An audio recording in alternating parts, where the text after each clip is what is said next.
Баршаңызға қайырлы күн достар, менің каналыма қош келдіңіздер. Ауызашарға осындай ерекше тағам дайындайтын боламыз. Ең алдымен менің каналыма тіркеліп қойыңыздар. Бризоль және де гарниріне пюре жасайтын боламыз. Видеода көріп тұрғандарыңыздай ең алдымен картоплымызды жақсылап жуып, оны майдалап турап аламыз. Барлық картопты осылай турап шығып, оны бір ыдысқа салып, жақсылап қайнатып пісіріп алатын боламыз. Бұл біздің гарниріміз. Сіздер өз қалауларыңызды жасаңыздар болады. Гарниріне күріш немесе гречка қайнатып пісірсеңіздер де болады. Мен осылай картоптан пюре жасауды жөн көрдім. Енді жуамызды 4 бөлікке бөліп, оны блендермен езіп алатын боламыз. Егер де блендер жоқ болса, оны жай қолмен турауға да болады. Осылай блендерді өткізіп, жуамызды тартылған етімізге қосатын боламыз.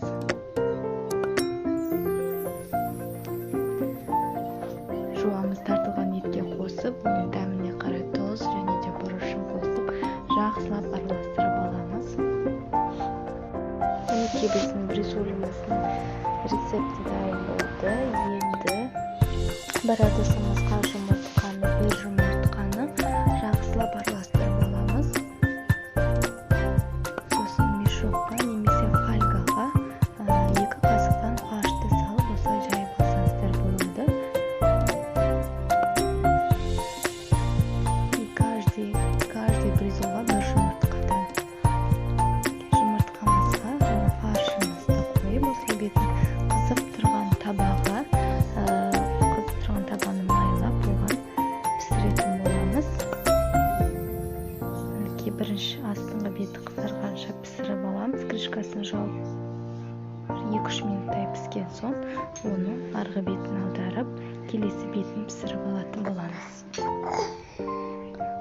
Осылай біздің бризолдарымызды пісіріп алатын боламыз. Еш қиындығы жоқ. Мінекей біздің бризоліміз дайын. Тағы да жасап көрсететін боламын. 2 қасық, ас қасық фаршымызға бір жұмыртқаны қосып, осылай пісіріп алатын боламыз. Бризолдарымыз дайын болғасын, мінекей біздің жаңағы картоплымыз пісті. Енді тұзымызды, сүтімізді және де сары майымызды қосып, езгішпен жақсылап езіп алатын боламыз. Сонда сүтімізді қосқанда біздің пюреміз құрғақ болмайды. Пюре өте әдемі болып шығады. Бір ыдысқа әдемі қылып пюремізді саламыз және де бризоліміздің үстіне майонез жағып орайтын боламыз. Мінекей мен осылай әсемдедім және де қасына қияр мен қызанақты қойып, осылай пюремнің үстіне петрушканы және де укропты сеуіп шықтым. Мінекей біздің бризолдарымыздың ішіне майонез немесе кетчуп осылай сепіп жақсаңыздар да болады.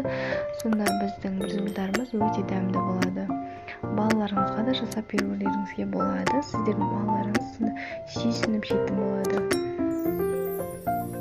Менің видеома ұнаса, лайк басып, комментарий жазып тіркеліп қоюды ұмытпаңыздар. Мінекей біздің осы бризолымыздың қасына, жаңағы тағамыздың қасына осындай радуга салатын жасасаңыздар болады. Ең алдымен осылай қиярымызды жақсылап жуып, оны 4-3-тей етіп турап аламыз.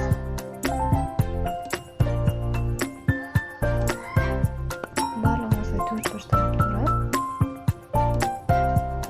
қиярымызды қоямыз, одан кейін біздің қызанағымызды майдалап турап, оны қоямыз.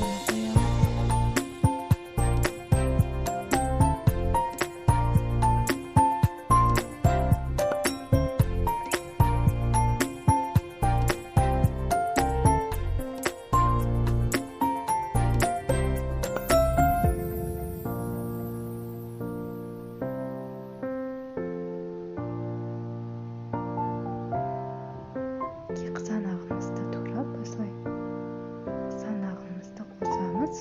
Енді оның қасына жүгері және де кирешкемізді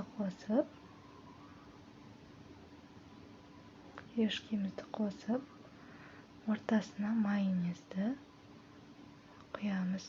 4 қана заттан жасалады. Өте оңай, салат жасап көріңіздер. Менің видеомды соңына дейін көргендеріңізге рахмет.